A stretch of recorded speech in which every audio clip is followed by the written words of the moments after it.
విజయవాడ తెలుగు రాష్ట్రాల్లో Maruti Suzuki new Brezza మోడల్కు కస్టమర్ల నుంచి అనూహ్య స్పందన లభిస్తోందని సంతోష్ మోటార్స్ సీఈఓ శ్యామ్ తెలిపారు. ఆంధ్రప్రదేశ్, తెలంగాణ రాష్ట్రాల్లో జూలై 25వ తేదీన మార్కెట్లోకి విడుదలైన ఈ కొత్త వేరియంట్ కార్లు కొద్ది రోజుల్లోనే భారీ సంఖ్యలో అమ్ముడయ్యాయని చెప్పారు. రెండు తెలుగు రాష్ట్రాల్లో ఏకకాలంలో 555 కార్లను కస్టమర్లకు విక్రయించినట్లు ఆయన తెలియజేశారు. రెండు తెలుగు రాష్ట్రాల్లో ఏకకాలంలో మారుతి న్యూ బ్రెజా 555 కార్లను కస్టమర్లకు విక్రయించిన మైలురాయిని పురస్కరించుకొని విజయవాడ కానూరులోని ప్రముఖ ఆటోమొబైల్స్ డీలర్షిప్ సంతోష్ మోటార్స్లో గురువారం ప్రత్యేక సంబరాలు నిర్వహించారు. ఈ వేడుకల్లో భాగంగా ఒకే రోజు 11 మంది కస్టమర్లకు న్యూ బ్రెజా కార్ల తాళాలను గ్రాండ్గా అందజేశారు. ఈ సందర్భంగా Santosh Motors CEO Shyam, sales head Arvind మాట్లాడుతూ మారుతి బ్రాండ్పై వినియోగదారులు ఉంచిన నమ్మకానికి ఈ విక్రయాలే నిదర్శనమని అన్నారు.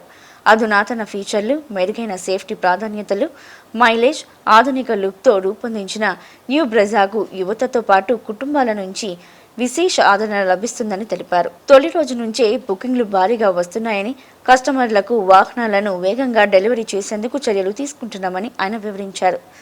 అనంతరం కస్టమర్లు మాట్లాడుతూ న్యూ బ్రెజా కార్లో అత్యాధునిక ఫీచర్లు ఉన్నాయని, మారుతి సుజుకి సేఫ్టీకి అత్యాధునిక ప్రాధాన్యత ఇస్తుందని, అందుకనే బ్రెజా కార్ను కొనుగోలు చేసినట్లు తెలియజేశారు. ఈ కార్యక్రమంలో సంతోష్ మోటార్స్ ప్రతినిధులు, సిబ్బంది, కొత్త కారు యజమానులు పాల్గొన్నారు.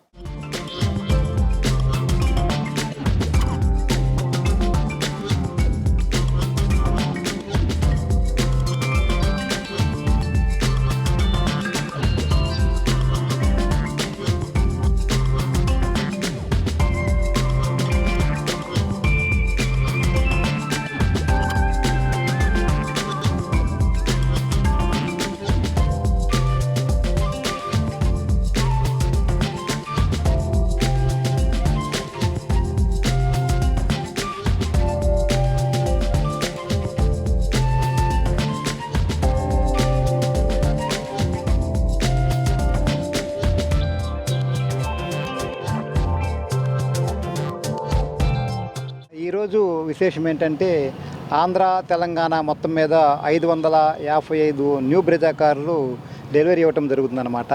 ఇది సాధారణమైన విషయం కాదు. ఈ శుభప్రదమైనటువంటి శ్రావణ మాసం లాంటి మాసంలో 555 కార్లు డెలివరీ ఇవ్వడం అనేది కేవలం ఇది ఒక సంఖ్య మాత్రమే కాదు, ఇది కస్టమర్ల యొక్క ఆనందం అన్నమాట. కస్టమర్లు ఈరోజు ఈ వెహికల్ తీసుకున్నారంటే వాళ్ళు వెహికల్ని మాత్రమే తీసుకెళ్ళటం లేదు, వాళ్ళ ఇంటికి వాళ్ళతో వెహికల్తో పాటుగా సంతోషాన్ని కూడా ఇంటికి తీసుకెళ్తున్నారు. మారుతి సుజుకి వాళ్ళు ఈ డెలివరీస్ని కొంచెం గ్రాండ్గా డెలివరీ చేయమన్నారు కాబట్టి మనం ఈ రకంగా ఘనంగా డెలివరీ ఇవ్వడం జరుగుతుందన్నమాట.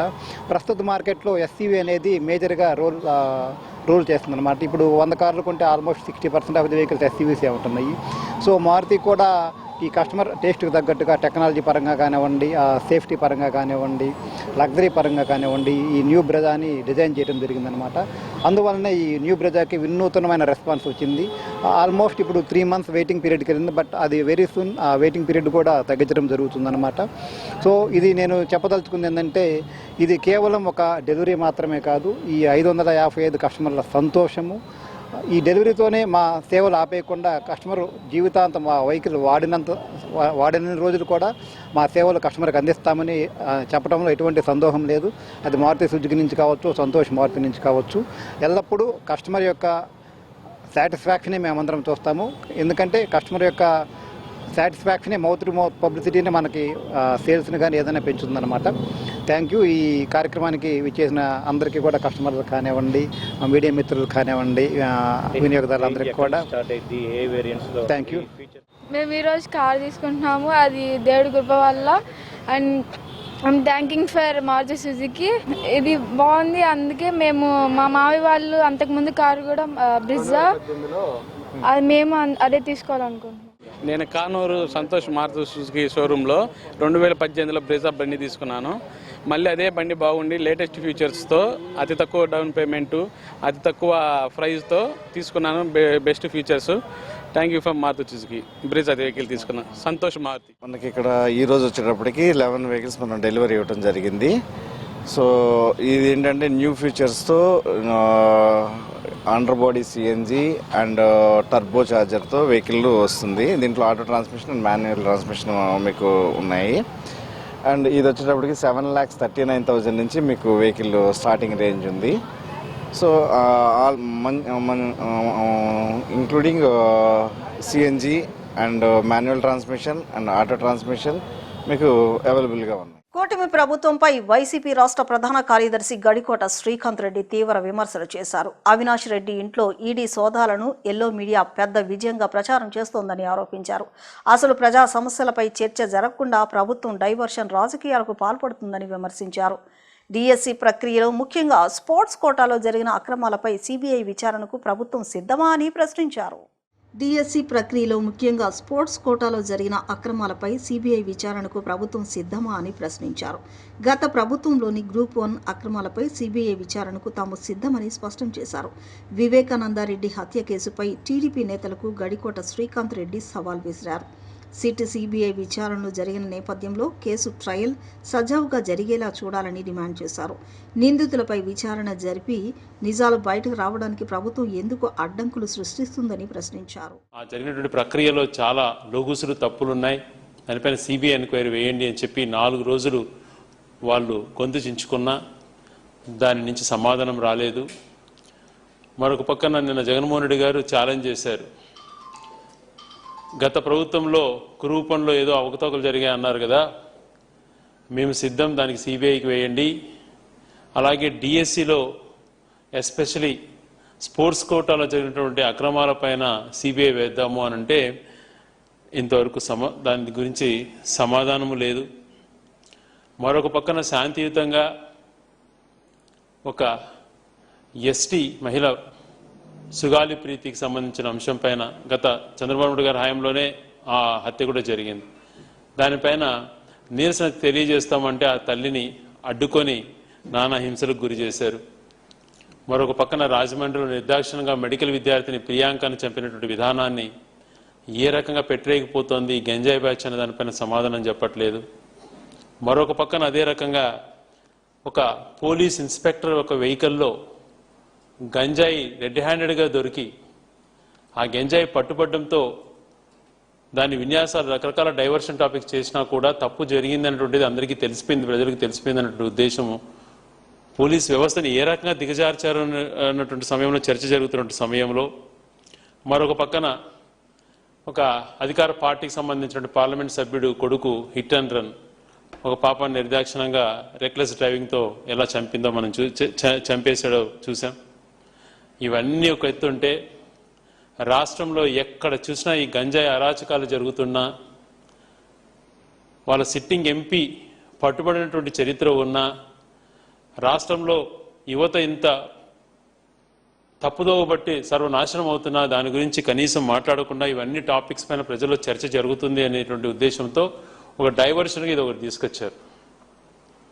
గతంలో సూటిగా ప్రశ్నించినాం, ఇప్పుడు సూటిగా ప్రశ్నిస్తున్నాం. పదే పదే గొడ్డలి పార్టీ వివేకానంద రెడ్డి గారి హత్య గురించి మాట్లాడుతున్నటువంటి తెలుగుదేశం నాయకులకు సవాల్ విసురుతున్నాం.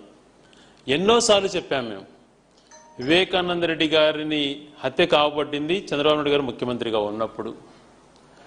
అనేకమైన సిట్టు విచారణ జరిపింది, సిట్టు కాదని మళ్ళీ సిబిఐ విచారణ జరిపింది. సిబిఐ విచారణ జరిపి పూర్తి స్థాయిలో విచారణ అయిపోయింది, ఇంకా ట్రయల్ చేద్దాము అని అంటే ట్రయల్ జరగనీయకుండా ఎందుకు అడ్డుకుంటున్నారు?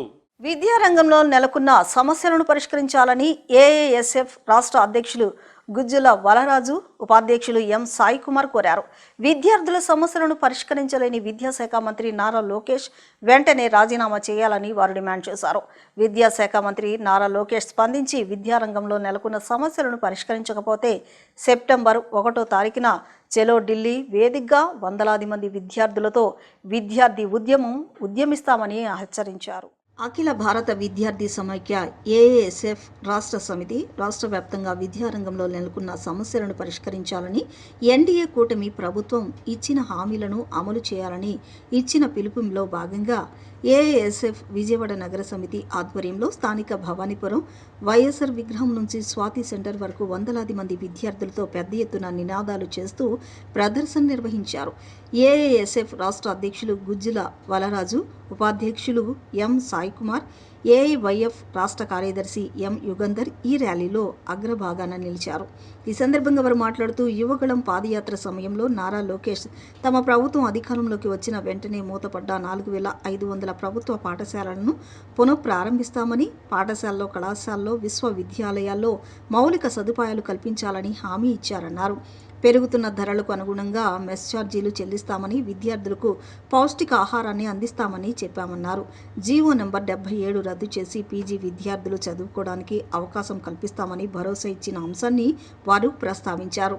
విశ్వవిద్యాలయాల అభివృద్ధికి నిధులు కేటాయించి వాటిలో ఖాళీగా ఉన్న ప్రొఫెసర్ పోస్టులను భర్తీ చేసి విద్యార్థులకు మెరుగైన విద్యను అందించడానికి పెద్దపీట వేస్తుందని మాటలు చెప్పారన్నారు.